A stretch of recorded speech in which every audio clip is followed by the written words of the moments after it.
오늘 우리가 함께 읽은 이 본문은 아마 교회를 다니지 않는 분들도 아마 잘 아는 그런 한 번쯤은 들어본 그런 내용일 겁니다. 이 골리앗과의 싸움, 밧세바와의 동침, 이 모든 것은 사실은 이 다윗의 삶에 있어서 어떻게 보면 획기적인 전환점이 되는 그런 사건입니다.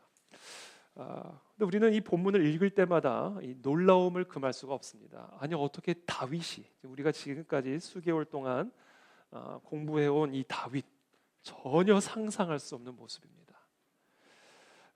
전쟁을 다 내보내고 자신의 군사들을 다 전쟁에 내보내고 자신이 혼자 왕궁에 있을 때 아마 낮잠을 잤던 것 같아요. 낮잠을 늘어지게 자고 일어나서 저녁 때에 이 왕궁 옥상을 그냥 거니는데 그때 한 여인이 목욕을 하는 모습을 보게 됩니다. 근데 그 모습이 너무 아름다워 보였던 거예요. 그래서 사람을 보내서 그 여인을 데려오라 합니다. 그리고는 그 여인과 동침을 하게 됩니다. 그 여인이 바로 밧세바죠. 그리고는 이 밧세바가 임신을 하게 됐다는 소식을 전달받게 됩니다. 그래서 다윗은 이 사실을 어떻게 은폐할 것인가? 이제 고민을 하다가 이 밧세바의 남편이 우리야, 자신의 아주 충직한 병사 중에 한 사람이라는 사실을 알고는 전쟁에 나가 있는 요압에게 저 우리야를 가장 적진 최전선에 나가서 죽게 하도록 그렇게 명령을 내리죠. 그래서 요압은 그 다윗의 명령 따라 이 우리야를 전선의 최전선에 배치를 해서 결국 적의 죽임을 당하도록 그렇게 만듭니다. 그렇게 남편을 잃은 밧세바는 결국 다윗이 자신의 아내로 삼아서 또 새로운 또 가정을 이루는 그런 모습을 오늘 본문이 기록을 하고 있죠. 상상할 수 없는 다윗의 모습입니다. 어떻게 다윗이 이럴 수가 있을까?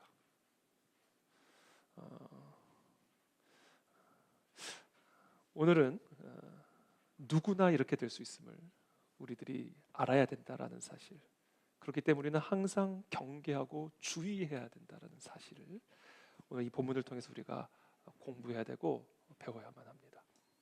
다윗이 이렇게 됐다면 우리도 이렇게 될 수 있는 거예요. 이렇게 상상할 수 없는 또 다른 내가 언제든지 내 삶에 튀어나올 수가 있는 겁니다.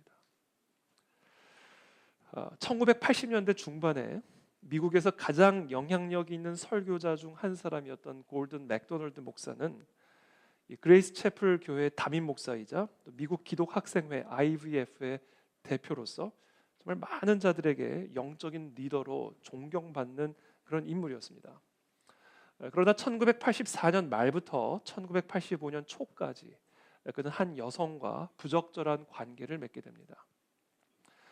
시간이 지나면 묻히게 될 거라 생각을 했지만 그 사건에 대한 소문이 퍼지기 시작했고 결국 1987년 6월 5일 이 IVF 이사회가 소집이 되어서 그 이사회에 참석을 해서 하나님과 모든 성도들에게 용서를 구하고 IVF 대표직과 또 그레이스 채플 담임 목사직을 사임할 것을 발표합니다.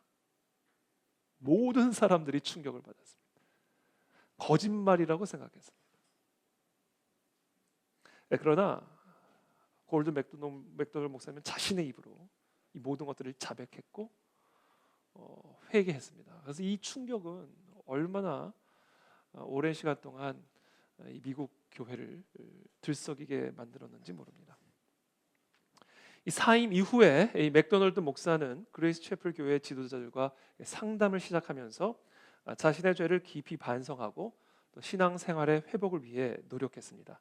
그렇게 사임한 지 11개월이 지난 1988년 5월 1일 그레이스 채플 교회에서 열린 예배에 참석한 우리 골든 맥도널드 목사는 1200명의 교인들 앞에서 무릎을 꿇고 다시 한번 공개적으로 사죄했습니다.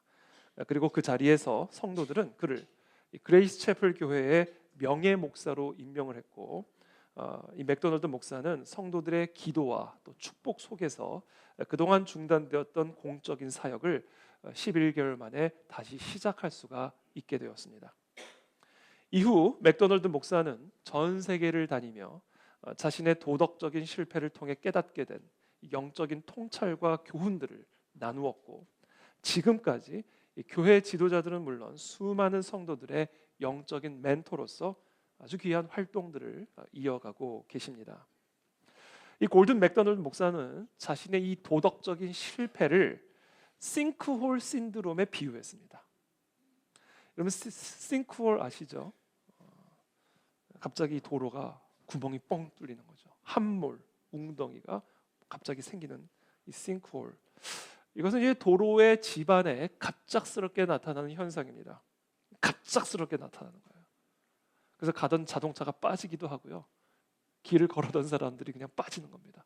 예고 없이 충격적인 함몰이 갑자기 일어나는 거예요. 이 싱크홀의 원인 중에 하나는 배수 문제입니다. 비가 많이 내려오면 이 배수 시스템이 제대로 되어 있으면 이게 하수 시스템으로 다 흘러나가게 되는데, 이 배수 시스템이 제대로 되어 있지 않으면 이 길의 이 수면 도로 위에 이 물들이 그냥 고이게 되니까 결국 이 물들이 도로 지반 아래로 스며들어서 이 도로의 기초 토양을 약화시키게 됩니다. 그런 상황에서 여러 차량들이 계속해서 그 위를 지나가게 되면 그 하중이 도로 아래 기초 토양을 더욱 약화시키면서 갑작스럽게 어느 날 구멍이 뻥 뚫려지게 되는 거예요. 골든 맥도널드 목사님은 바로 이 싱크홀이라는 개념을 통해서 자신의 도덕적 실패를 설명합니다. 우리가 우리의 내면의 삶을 잘 돌보지 않고 이 외부 세계에만 집중하면서 살아갈 때, 자신의 어떤 내적인 요구와 갈등과 결핍과 감정적인 고통을 돌보지 않고 무시하는 채 그저 외부의 요구에만 집중하며 살아갈 때, 그때 이 내 내면의 세계가 그 외부 세계의 위협과 미혹과 유혹을 감당할 만한 그 하중을 감당하지를 못해서 이 내면 세계가 갑작스럽게 붕괴가 되어지고, 그와 같은 내면 세계의 붕괴가 도덕적 실패로 이어지게 된다는 거예요. 그래서 우리 주변에 갑작스러운 도덕적 실패들을 하는 그런 경우는요, 그 전에 이 내면 세계가 붕괴됐기 때문에 일어나는 일입니다. 그래서 우리가 어떤 도덕적인 그런 어떤 문제를 갖고 있는 사람들, 또 우리의 자녀들을 우리가 다룰 때는요, 반드시 우리가 알아야 돼. 내면 세계가 지금 붕괴된 거예요.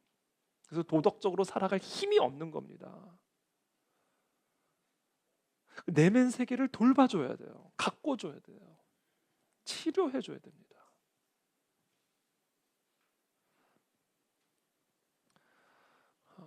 이 싱크홀 신드롬이라고 부를 수 있는데, 이런 신드롬을 갖고 있는 사람들에게서 나타나는 특징들이 있어요. 그래서 오늘 여러분들이 한번 스스로를 한번 진단해 보게 되길 바랍니다. 또 우리 자녀들을, 또는 우리의 배우자들을 또 우리가 잘 진단해 볼 수 있게 되기를 바랍니다. 5가지 싱크홀 신드롬을 가진 사람들의 특징, 기준이, 진단 기준이 있는데, 첫 번째는 뭐냐면요, 영적인 깊이가 부족해요. 영성이 얕아요. 그래서 내면 세계가 허약한 겁니다. 내 영혼이 전능하신 하나님에게 딱 붙어 있어야 되는데 붙어 있지를 않아요. 그러니까 허약해요. 그래서 우리 외부 세계에서부터 오는 다양한 위협과 유혹과 미혹 앞에 내 내면 세계가 그 하중을 견뎌낼 만한 건강성을 갖고 있지 않은 거예요. 그 이유가 뭐냐? 영성이 얕아서 그래요. 영적인 깊이가 얕아서 그래요. 영성은 마르지 않는 능력의 셈이에요. 우리 여호와 하나님과의 친밀한 교제 속에 뿌리내린 우리의 영혼은요, 마르지 않는 능력의 셈이요, 평안의 셈이요, 소망과 기쁨의 셈입니다. 마르지를 않는 셈이라고요. 근데 그 하나님에게 내 영혼이 깊이 뿌리내려 있지 않으니까 내 내면 세계가 자꾸 고갈되고 결핍이 되고 감정적인 고통이 일어나고, 그렇게 내면 세계가 허약하고 병든 상태에서 외부 세계의 어떤 충격, 그것이 위협이든 유혹이든 미혹이든 그와 같은 외부 세계의 하중을 이 내면 세계가 견뎌내지를 못하는 거예요. 그래서 이 영성이 얕은 사람들은 무조건 싱크홀 신드롬에 걸려들게 되어 있습니다.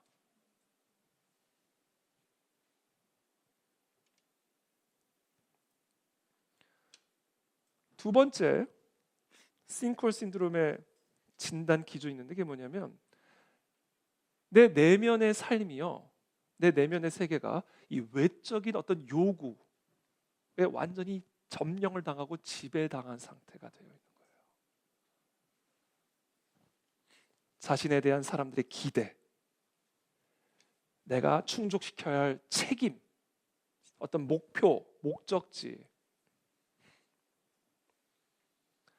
어떤 이런 외부 세계의 어떤 요구에 대해 내 내면 세계가 완전히 질식당해 있는 상태, 점령당한, 지배당하고 있는 상태. 그래서 전혀 내 내면 세계를 돌아보지 않고 외적인 어떤 이 모든 일들, 책임감들, 목표, 기대, 여기에만 우리의 모든 정신이 쏠려 있어서 정작 내 내면 세계를 돌보지 않고 있는 그런 상태라고 한다면 그분은 이 싱크홀 신드롬에 지금 빠져 있는 겁니다. 시간 문제예요. 붕괴는 어느 날 갑자기 그날이 오게 되어 있습니다.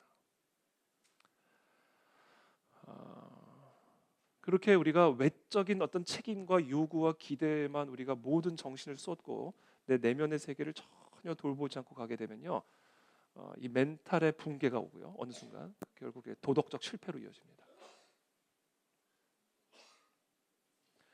제가 한 번은 운전을 하고 가다가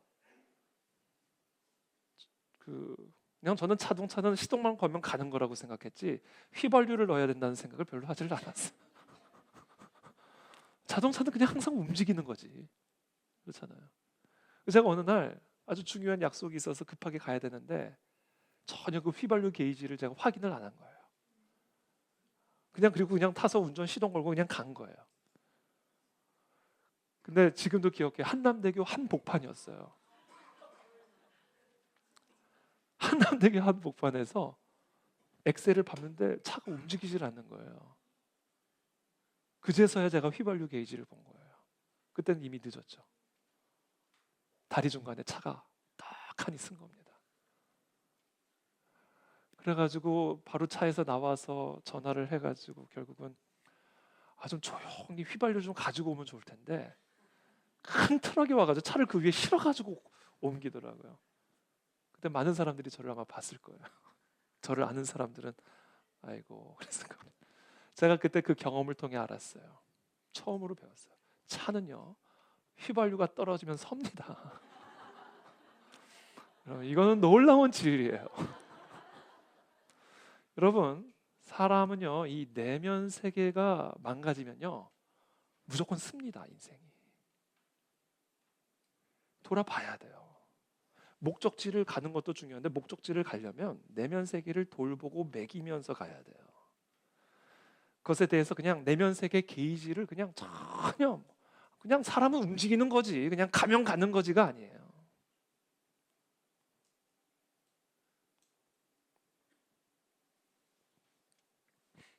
세 번째,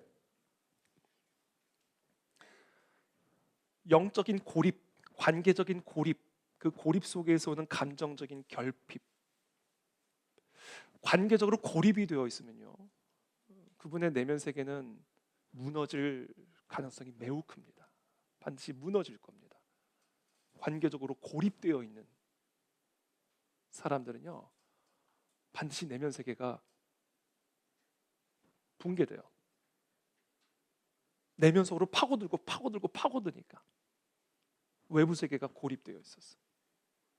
그래서 내 내면으로 파고들고 파고들고 파고드는 그 행위 자체가 지금 내 내면 세계가 붕괴돼 있다는 뜻이에요. 특히 리더 같은 경우들이 그럴 수 있습니다. 리더 같은 경우들은 항상 자신이 누군가를 의지하는 존재가 되기보다는 다른 사람들이 자신을 의지할 수 있는 존재가 되어야 된다고 생각을 하기 때문에 자신의 어떤 어려움이나 연약함을 사람들 앞에 쉽게 드러내 보이면 안 된다라고 생각해요. 우리 아이들도 그럴 수 있어요. 혼나니까, 꺾어버리니까 연약하면 연약하다고 얘기를 해야 되는데 연약하면 혼나니까 연약함을 감추는 거예요. 대화가 단절이 되고 고립이 되는 거죠. 리더도 그래요. 리더도 사람이니까 피곤할 거 아닙니까? 아플 거 아니에요. 두려울 것 아닙니까? 근데 그것을 사람들한테 말하기는 어렵단 말이에요. 그러니까 그것을 내면에 감추고 숨겨둔다란 말이죠. 그렇게 되면 자신의 속사정을 누군가에게는 좀 속 시원하게 털어놓을 수 있는 그런 관계들이 필요한데, 그럴 수 없는 환경이 되면 결국은 내면으로 들어가면서 이 내면 세계가 완전히 병이 들어버리게 됩니다. 사람들도 안 만나고 대화도 안 하고 자신만의 세계에 갇혀 있게 돼요. 어느 순간 도덕적 붕괴로 나갑니다.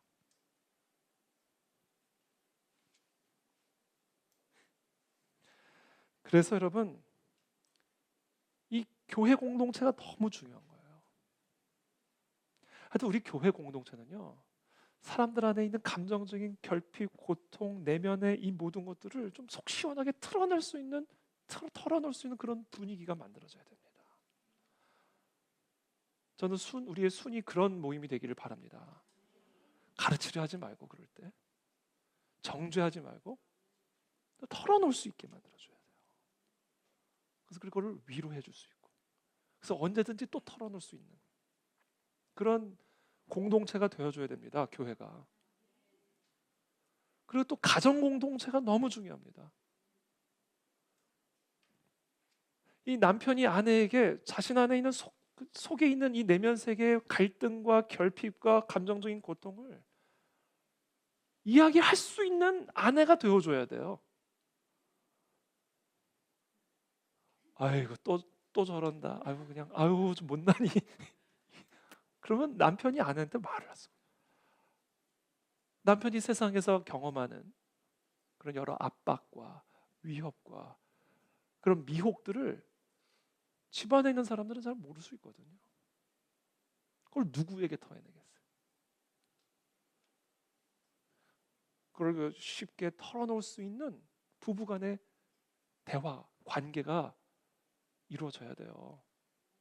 정죄하거나 무시해버리면 그러면 이제 술집 마담을 찾아가서 털어놓는 거야, 술 먹으면서. 도덕적 실패로 이어지는 거예요. 토해내야 되는데 차단시켜버리니까. 우리 아이들도 마찬가지예요. 아이들이 누구한테 가서 자신의 연약함을 얘기하겠습니까? 네? 선생님한테 가서 얘기를 하겠습니까? 자기 또래 친구들한테 가서 자기의 마음 안에 있는 아픔과 상처와 염려와 고통을 이야기하겠습니까? 부모가 안 들어주면 도대체 누가 들어줄 거예요? 그런 이야기들을 들을 때마다 윽박지르면 그 아이는 도대체 누구한테 가서 그런 이야기들을 합니까? 그러니까 게임으로 들어가는 거예요. 음란물로 들어가는 겁니다. 또래 친구들에게로 들어가는 거예요. 도덕적 실패로 이어지는 겁니다. 내면의 붕괴가 되면 무조건 도덕적 실패로 이어지는 것이고요. 도덕적 실패가 일어나는 이유는 이 내면 세계가 병들어 있기 때문에 그런 거예요. 가정 안에서 위로받지 않으면 도대체 어디서 위로를 받겠어요? 우리의 남편과 아내와 우리의 자녀들이. 예? 가정 안에서 그런 격려를 받지 못하면 도대체 이 아이들이, 이 남편과 아내들이 어디를 가서 격려를 받습니까? 직장 가서 받겠습니까?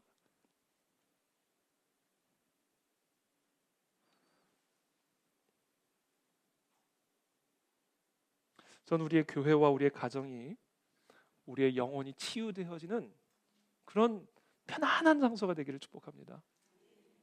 또 그런 우리 모두 가족 구성원, 우리 교회 구성원들이 되어서 우리의 아픔, 우리의 결핍들을 좀 편안하게 나눌 수 있는, 어떤 이야기를 끄집어내도 정죄받지 않고 판단받지 않고 오히려 공감해주고 위로해줄 수 있는 그런 영적인 분위기가 만들어져야 돼요. 그래 우리가 다 살아나는 공동체가 되는 겁니다. 네 번째,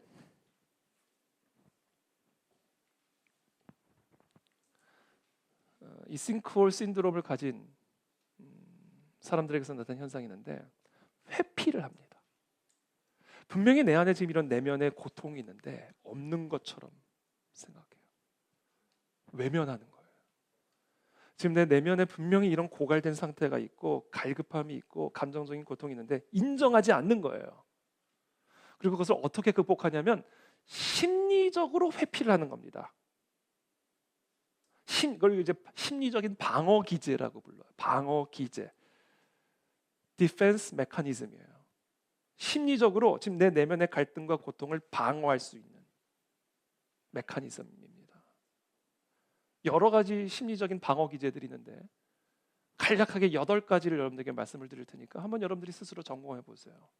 첫 번째 억압이에요. 어떤 내 내면의 갈등, 내 내면의 결핍, 갈증, 감정적인 어떤 고통들을요 억압해요. 아우 내가 목사인데 이쯤이야. 억압하는 겁니다. 내가 이래봬도 이런 사람인데 에이 이런 걸 티내면 안 되지. 누르는 겁니다. 근데 이게 누른다고 없어지는 게 아니에요. 무의식적으로 계속 눌러도요. 이게 무의식 속에서 나의 생각과 감정에 계속해서 영향을 미칩니다. 그래서 내면 세계가 병이 들어가요. 서서히 병 들어갑니다. 그리고 어느 순간 붕괴가 돼버리는 거예요. 두 번째, 무시하는 denial, 외면하는 겁니다. 분명히 내 안에 이런 불편함이 있고 내 안에 분명히 이런 불안함이 있는데 그걸 그냥 그거 아무것도 아니야. 그거 괜찮아. 무시해버리는 거예요. 분명히 문제인데 이거 별 문제 아니야. 덮어놓고 외면해버리는 겁니다. 들여다보지를 않는 거예요. 예를 들면 이런 거예요. 알코올에 중독돼 있는 사람이 이거 괜찮아. 나는 아무 문제 없어. 나는 간이 부어 있어. 괜찮아. 아무리 술을 먹어도 나는 괜찮아. 뭐 별 다 먹고 사는 건데 뭐. 불법적인 행동을 해놓고도 이거 별 문제 없는 거예요. 다 그렇게 하는데 뭐. 문제 해결을 계속 지연을 시키는 거예요. 그러면서 외면하는 거예요. 여러분 문제가 해결이 안 됐는데 부인한다고 문제가 사라집니까? 결국은 붕괴로 이어집니다. 세 번째, 자기 합리화. 어떤 자신의 어떤 부적절한 행동이나 어떤 자신의 내면의 어떤 그런 어떤 감정들을 합리적인 이유로 정당화하는 거예요. 상황이 이러니까 그 사람 보고 이런 상황이 있어 보라 그래. 다 이렇게 하지. 합리화예요. 게임의 중독에 빠졌어요. 왜 이렇게 게임합니까? 스트레스를 풀기 위해서 하는 거예요. 정당화시켜 버리는 거예요. 네 번째, 반동 형성이라고 하는 방어 기제입니다. 이 반동 형성이라고 하는 것은 지금 내 내면에 갈등과 결핍들이 있는데 그것이 아닌 것처럼 감추기 위해서 겉으로 큰 소리를 치는 거예요. 예를 들면 지금 나는 너무 지금 마음은 두려워, 염려스러워. 근데 안 두려운 것처럼 하기 위해서 자신의 그 내면의 그 염려와 두려움을 감추기 위해서 큰 소리 치는 소리가 일반적인 볼륨보다 더 크게 나오는 거예요. 그래서 자신이 막 자신감이 넘치는 사람인 것처럼 들어요. 자기는 지금 마음이 너무 슬픈데 자신의 그 슬픈 마음을 감추기 위해서 막 웃음소리도 으하하하하 웃는 거예요. 액션이 큰 거예요. 액션이 커. 이게 목소리가 크고 액션이 큰 거. 그것은 그 사람의 정반대의 모습을 보여주고 있는 것일 수 있어요. 이게 심리적 방어 기제입니다. 투사는요. 지금 자기가 느끼고 있는 어떤 부정적인 감정이나 충동들을 다른 사람들에게 돌리는 거예요. 그러니까 지금 내가 불안한 이유는 바로 너 때문이야. 이렇게 되는 거예요. 이거는 조금 되게 공동체에 어려움을 줄 수 있는 방어 기제입니다. 내가 지금 이렇게 된 거는 다 당신 때문이야. 이렇게 되는 거예요. 그렇게 함으로써 자신의 내면의 갈등, 문제들을 회피하는 거예요. 다른 사람에게 돌림으로써. 또 전이, 여섯 번째 전이라고 하는 것은 말 그대로 전염되는 거죠. 이건 뭐냐면 자신 안에 있는 부정적인 감정을 자기가 좀 만만하게 생각할 수 있는 사람에게 풀어버리는 거예요. 이게 전이에요. 그러니까 예를 들면 뭐 회사에서 자신의 상사에 대해서 되게 화가 났어요. 상사에게 화를 낼 수는 없잖아요. 그래서 이제 집에 와가지고는 이제 만만한 배우자에게 풀든지 자기 자녀에게 풀든지 아니면 이제 애완견에게 푸는 거예요. 너 내가 지금 이렇게 화가 났는데 짖어? 조용히 해! 밥도 안 주고. 그런 거죠. 이건 조금 건설적인 방어 기제라고 말할 수 있는 승화. 자신의 어떤 내면의 어떤 부정적인 충동이나 갈증이나 결핍들, 고통을요, 이 사회적으로 허용이 되는 그런 행동이나 목표로 승화시켜서 표출시키는 거예요. 어떤 운동이나 어떤 취미나 어떤 예술 창작들을 통해서 승화시키는 거죠. 그래서 이 역사 속에서 되게 좋은 작품들을 만든 분들, 예술 작품이나 어떤 업적을 이룬 분들의 경우에는 이 내면 세계에 깊은 고통을 갖고 있는 분들의 경우들이 많아요. 그래서 그런 것들이 어떤 활동들을 통해서 아름다운 업적으로 이렇게 나타나는 그런 경우들이 많이 있죠. 그래서 그것도 여전히 방어 기제 가운데 하나입니다. 마지막으로 여덟 번째, 이거는 환상이에요. 환상 속에서 판타지. 지금 자기가 너무 고통스러워요. 그러니까 심리적으로 상상하는 거예요. 성공한 나, 높아진 나, 잘 나가는 나, 그렇죠? 그런 환상 속에서 자신의 내면의 고통과 갈등들을 잊으려고 노력하는 이런 심리적인 방어 기제들이 있습니다.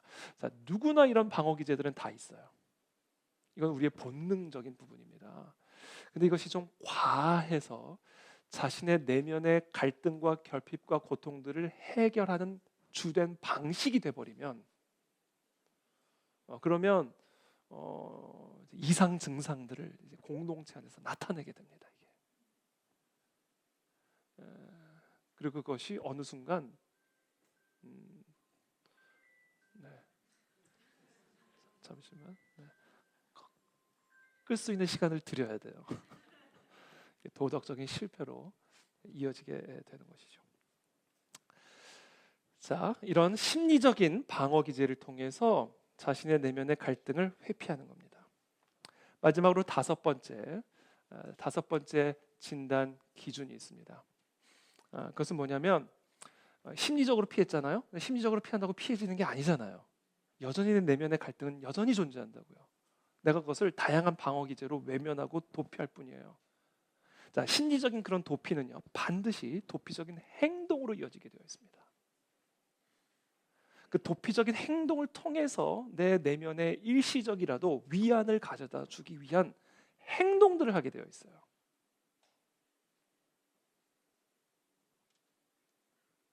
왜냐하면 심리적으로 지금 내가 회피했다고 해서 회피되는 게 아니거든요. 여전히 결핍이 있거든요. 여전한 갈증이 해소되지 않은 상태로 남아 있거든요. 그러니까 이걸 심리적으로 회피를 하게 되면요, 잘못된 방식으로 내 내면의 갈증과 고통을 해결하려는 행동을 하게 되어 있다고요. 이게 삐뚤어지는 거예요, 행동이. 왜? 심리적으로 직면을 하지 않으니까. 잘못된 방식으로, 행동으로 내가 외면하고 있는, 그러나 해결되지 않고 있는 그 내면의 갈증과 결핍들을 해결하기 위해 행동하게 되어 있다. 그 경우에 많은 경우 도덕적 실패로 이어지게 되는 거예요. 게임 중독, 음란물, 외도, 음주, 쇼핑, 도박, 그것이 무엇이든 이 심리적인 방어 기제로 해결되지 않는 내 내면의 갈증과 결핍을 해소할 수 있는 어떤 도피처를 찾아 그 도피처로 들어가게 되는 거예요. 그래서 그 속에서 내 내면에 일시적이나마 위안을 갖고 그 갈증과 결핍을 해소하려고 하는 겁니다. 다윗의 경우 도대체 어쩌다 이렇게 됐을까? 알 수 없잖아요. 이해할 수 없잖아요. 분명히 다윗의 내면 세계가 이렇게 지금 붕괴된 상태였던 거예요.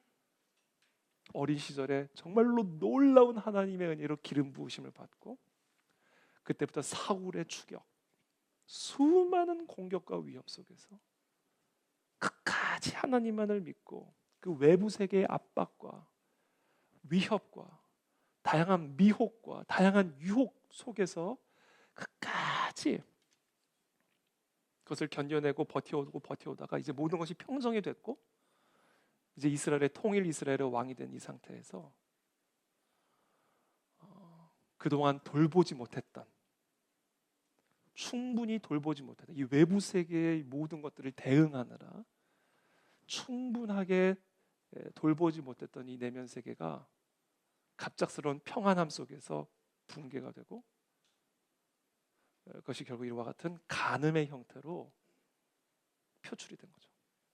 골든 맥도널드 목사님도 동일한 겁니다. 누구나 이와 같은 신드롬 증후군에 빠질 수가 있고요.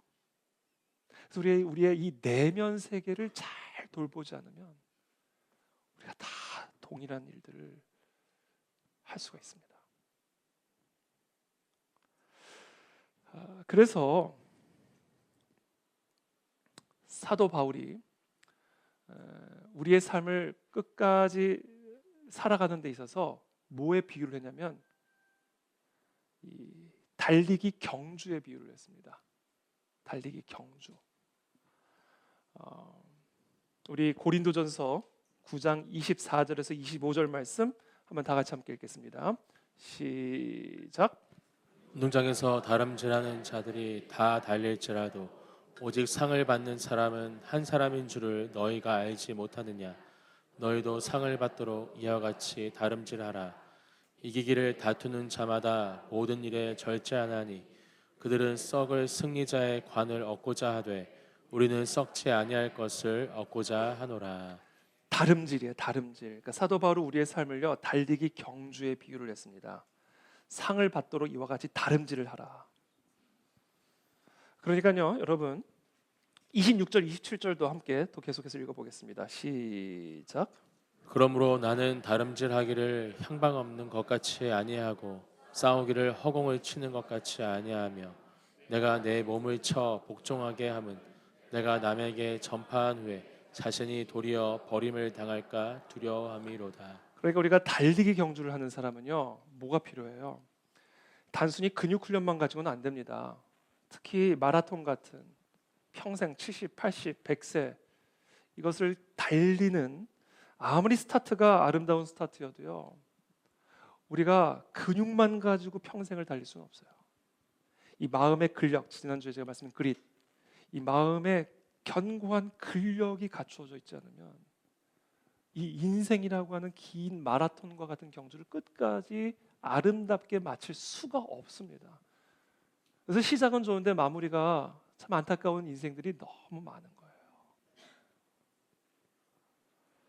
그래서 사도 바울은 인생을 이 달리기 경주에 비유를 하면서 뭐가 필요하다? 몸을 쳐야 된다 이거예요. 이게 뭐냐면 훈련이 필요하다는 거예요. 연단이 필요하다는 거예요. 마치 운동선수가 자신의 경기에서 우승하기 위해서 자신의 몸을 단련하듯이 마인드 컨트롤, 마음의 근력을 훈련하듯이 우리들도 우리의 삶을 경주로 바라봐야 되고요. 우리의 신앙생활을 훈련이라는 각도로 바라봐야 된다는 거예요.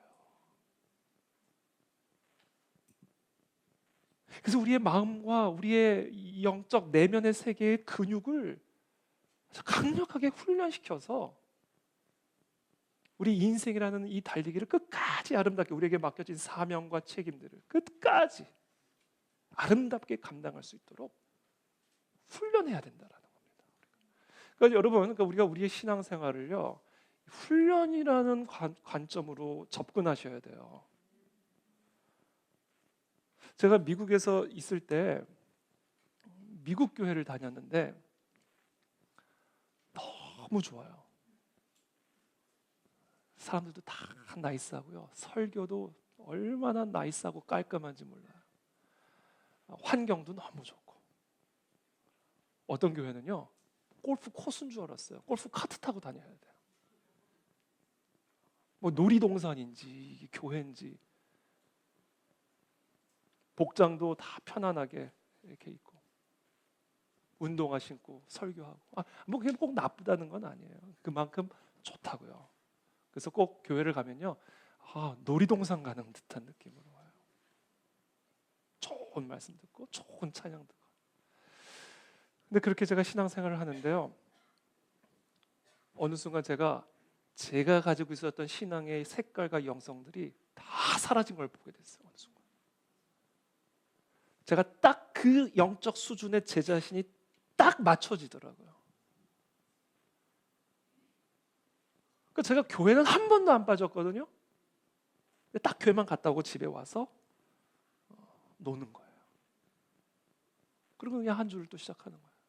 그리고 또 교회 가서 딱 1시간 예배 드리고 돌아와가지고는 또 노는 거예요. 그러니까 딱 그 수준에 제 영성이 맞추어지더라고요. 제 조정이 되더라고요. 그래서 제가 깨달았어요. 교회는 성도들을 불편하게 만들어야 된다. 이거.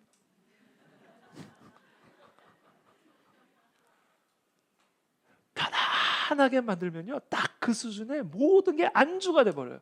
그래서 여러분, 따뜻한 물에서 개구리가 서서히 죽어가죠. 좋다 좋다 좋다 그러다가 죽는 거잖아요. 여러분, 지금 이 세상을 향하여 어떤 바람이 불어오는지 알고 계십니까, 여러분? 이 세속화의 폭풍이라는 게요, 이게 단순한 문화적인 흐름이 아니에요. 세상이 세속화되면 세상 무조건 좌경화되게 되어 있습니다. 무조건 좌경. 하나님 없는 세상은 무조건 좌경화 되어가게 되어 있어요. 이게 정치적인 권력으로 나온다고. 이게 이 세상의 세속화가. 여러분, 이 세상을 이길 수 있습니까, 우리가? 그렇게 편안한 상태로 끝까지 우리가 이길 수 있을까요?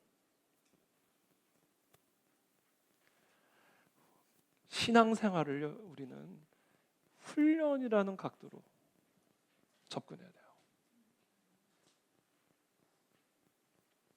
표정을 밝게 하시기를 바랍니다. 그래서 제가 3가지 훈련법 간략하게. 첫 번째, 비움을 훈련하셔야 돼요. 무엇을 비우는가? 내 내면의 감정적인 갈등과 고통과 결핍들을요, 어떤 방어 기제로 자꾸 외면하지 말고 직면한 다음에 그 직면을 다 끌어다가 하나님께로 가서 다 비워내는 훈련을 하셔야 돼요. 다 토해내셔야 돼요. 있는데 없는 것처럼 심리적으로 스스로를 속이지 말고, 결국 그것이 우리를 도덕적인 실패로 끌고 가거든요. 어떻게든 해결은 돼야 되니까 삐뚤어진 방식으로 삐뚤어진 것을 도피처로 삼게 만든다고요. 그래가지고 세상을 이길 수가 없어요. 우리에게 맡겨진 사명들을 감당할 수가 없습니다. 그러니까 어떤 훈련들을 우리가 날마다 해야 되냐면, 내 내면의 감정과 결핍과 고통들을 직시하고 솔직하게 인정하고 그것을 다 가지고 하나님께 다 쏟아붓는 거예요. 그렇게 내 내면을 날마다 비우시는 훈련을 하셔야 됩니다. 저는 그게 우리의 예배의 자리가 되기를 축복합니다. 여러분들의 큐티의 자리가 되기를 바랍니다. 나의 영혼아 잠잠히 하나님만 바라라. 그거예요. 잠잠히. 이건 마음의 상태죠. 하나님만 바라라. 어떻게 하면 그렇게 할 수 있을까? 내 마음에 있는 나를 시끄럽게 만드는, 내 속을 시끄럽게 만드는 그 모든 것들을 다 하나님께만 쏟아낼 때 내 영혼이 잠잠하게 하나님을 바라보게 되는 거예요. 물은 나의 소망이 그로부터 나오는도다. 그때 내 영혼에서 마르지 않은 소망이 흘러나옵니다. 오직 그만이 나의 반석이시오 나의 구원이시오 나의 요새이시니 내가 흔들리지 아니하리로다. 오직 그만이. 다른 거 없습니다. 하나님만이 우리의 반석이요 구원이시니 우리의 내 내면 세계가 그 하나님에게 모든 것들을 토해내고 우리의 모든 마음과 정신과 관심을 그 하나님에게만 잠잠하게 집중시킬 때, 그렇게 우리의 영혼을 다 비워내고 하나님만을 바라볼 때 내 안에 소망이 솟아나기 시작하는 거예요. 힘이 솟아납니다. 마르지 않는 힘이, 마르지 않는 기쁨이 솟아나요. 나의 구원과 영광이 하나님께 있으며 내 힘의 반석과 피난처도 하나님께 있도다. 백성들아, 시시로 그를 의지하고, 이 훈련이 필요한 거예요. 시시로, 수시로 그를 의지하고 그의 앞에 마음을 뭐 해라? 토하라. 마음을 다 비워내라는 거예요. 마음 안에 있는 모든 것들을. 하나님은 우리의 뭐다? 피난처시로다. 이 훈련이 이루어져야 됩니다, 여러분.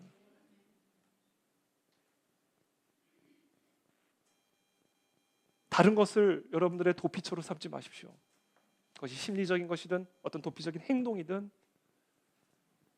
그것은 결코 우리의 내면 세계를 고쳐줄 수 있는 피난처가 되지 않습니다. 더 이상 거기에 속아 넘어가지 않는 훈련이 이루어져야 돼요. 술을 의지하지 마시고 하나님만을 의지하는 훈련이 이루어져야 돼요. 술을 통해서 내 내면 세계에 위로를 주고 싶을 때마다 성경을 피시는 거예요. 여러분, 제가 담배가, 우리가 흔히 이제 교회에서 담배 못 피우게 하잖아요. 솔직히 담배가 죄라는 말씀은 없어요. 엄밀하게 따지면 담배는 죄가 아니에요. 그렇잖아요. 술도 마찬가지예요. 술을 취하는 거는 나쁜 거지만 술을 마시는 것 자체, 우리 예수님, 더 이상 얘기하지 않겠습니다.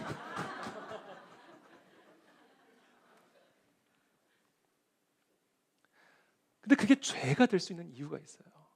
제가 담배 피우는 분들을 가만히 관찰해 보니까 스트레스 받을 때 나가서 이렇게 연기 한번 빼꼼하게 하고 나오면 스트레스가 풀린다는 거예요. 아이고, 배도 부르지 않게 만드는 그거를 그냥 연기를 그냥 뿜어내는데 그게 뭐가 그렇게 마음에 든든한 위로를 가져다 주는지. 이게 뭐예요? 정신적인 위로를 삼는 거예요. 담배를 통해서. 그럼 그게 담배든 뭐든 다 죄가 되는 거예요. 하나님 외에는 다른 도피처가 없는데 다른 것을 내가 도피처로 삼는 순간 그것은 뭐든 죄가 될 수 있는 거예요. 그래서 담배를 피우고 싶을 때마다 뭘 해라? 성령을 펴라. 하나님을 도피처로 삼아라. 이 훈련이 이루어져야 돼요. 연기와 함께 내 마음의 모든 고통들을 비우려는 이런 시도들을 중단하는 훈련을 하셔야 됩니다. 술과 함께, 게임과 함께, 음란물과 함께 내 내면의 결핍과 갈등들을 날려보내려는 그런 시도들을 즉각 중단하는 훈련을 하셔야 돼요. 그럴 때마다 말씀을 피고 하나님께로 나아가 마음을 토해내고 하나님만을 바라보는 훈련들이 이루어져야 됩니다. 그래서 새벽 예배가 중요한 것이고 금요 기도회가 중요한 것이고 주일 성수가 중요한 거예요. 이게 다 토하는 시간입니다. 그래서 저도 회개했어요. 저는요, 커피 없이는 힘들어요.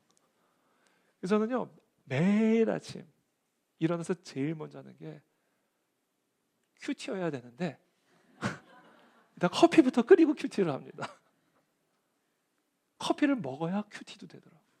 안 그러면 본문을 또 읽고 또 읽고 또 읽고도 무슨 얘기인지 모르겠어요. 안 되겠다. 커피부터 먹자. 그래 커피를 마셔야 본문이 막 살아서 맞아 나한테 역사를 하는 커피. 근데 제가 회개했잖아요. 내가 카페인의 힘을 의지하고 있는 게 아니냐. 그래서 내가 디카페인을 사놨어요.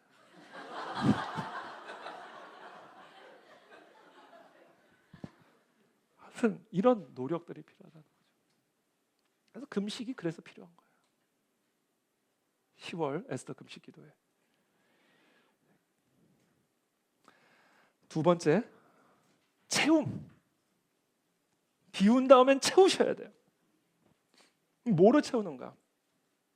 여러분, 여호와는 우리에게 힘을 주시는 분이 아니에요. 여호와가 힘이십니다.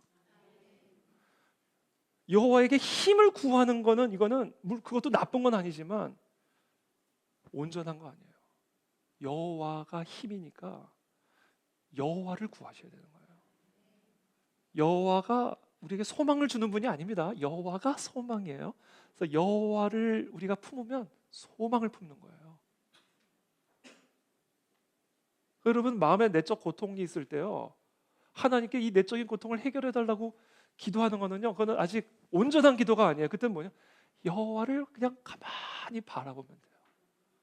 그러면 소망이 나와요. 여호와 하나님이 소망이니까, 여호와 하나님이 힘이니까, 여호와 하나님이 반석이니까. 반석을 주는 분이 아니라고요. 그분이 반석이라고요. 그분이 기쁨이라고요. 그래서 이 여호와 하나님이요, 육신의 옷을 입고 이 땅에 오셨어요. 자신의 살과 피를 주시면서 이것을 먹어라, 이것을 마셔라 하신 거예요. 나를 먹어라 그렇게 하신 거예요. 나를 마셔라 이렇게 하신 거예요. 그래서 내가 너 안에 들어가 너의 힘이 되고 너의 기쁨이 되게 하라 이거예요. 그리스도를 채워야 됩니다. 우리가 먹고 마심으로 그리스도에게 구하는 거 아니에요. 그리스도를 구하는 거예요. 어떻게 하면 우리가 그리스도를 먹을 수 있는가? 마실 수 있는가? 하나님의 말씀이에요. 하나님의 말씀을 먹어요. 사람은요, 떡으로만 사는 것이 아니라 오직 하나님의 입에서 나오는 말씀으로 살도록 지음받았습니다. 이 세상에 떡으로만 살 수 있는 사람은 그래서 없어요. 누구나 모든 사람들이 떡으로만 살 수 있는 게 아니라 하나님의 입에서 나오는 말씀을 먹어야, 이 영의 양식을 먹어야 살 수 있어요. 그래서 모든 사람들이요, 떡의 양식을 먹고 있을 뿐만 아니라 하나님의 말씀을 먹지 않고 있는 사람들은 반드시 다른 그 무언가를 자신의 영의 양식으로 지금 먹고 있는 사람들이에요. 안 먹고 있는 사람은 없어요. 안 먹으면 살 수가 없으니까. 우리가 빵 먹지 않고 살 수 없는 것처럼 영의 양식을 먹지 않고는 살 수 없습니다. 내 내면 세계가 살 수가 없어요. 근데 그 내면 세계의 양식으로 하나님이 먹으라고 하신 것은 하나님의 말씀이에요. 근데 그 하나님의 말씀을 먹지 않고 있으면 그 사람은요, 지금 영의 양식을 먹고 있지 않는 사람이 아니라 다른 거를 먹고 있는 거예요. 술, 포르노, 도박, 게임, 거짓된 사상과 거짓된 이념, 우상 숭배, 그것을 지금 자신의 영의 양식으로 먹고 있을 뿐이, 이런 쓰레기를 먹고 있는 거예요. 그래서 그 인생에 쓰레기 같은 악취가 나오게 되는 거예요. 그래서 결국에는 최후의 심판대 앞에서 영원히 꺼지지 않는 쓰레기 소각장으로 들어가는 겁니다. 그래서 여러분, 우리가 무슨 훈련을 해야 되냐면요, 담배 피고 싶을 때마다 말씀을 피는 훈련이 되어야 돼요. 영의 양식을 말씀으로 먹는 훈련들을 해야 돼요. 습관적으로 우리가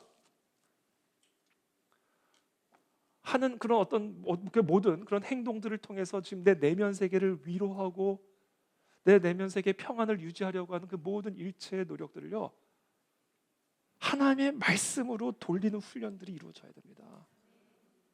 쓰레기 섭취를 중단해야 돼요. 그래야 내 내면 세계가 건강성을 회복할 수가 있습니다. 근데 여기서 또 한 가지 중요한 것이 있는데, 사람은요, 떡으로만 사는 것이 아니라 하나님의 입에서 나오는 말씀으로 살아야 된다는 얘기는, 사람은 하나님의 입에서 나오는 말씀으로만 살 수는 없어요. 떡을 먹어야 돼요. 떡을 먹어야만 살 수 있다는 얘기입니다. 이게 양날의 메시지예요. 그래서 사람은요, 지금 내가 나의 영혼을 무엇으로 채우고 있는가, 이것도 점검해야 되지만, 나는 과연 떡을 제대로 먹고 있는가를 점검하셔야 돼요.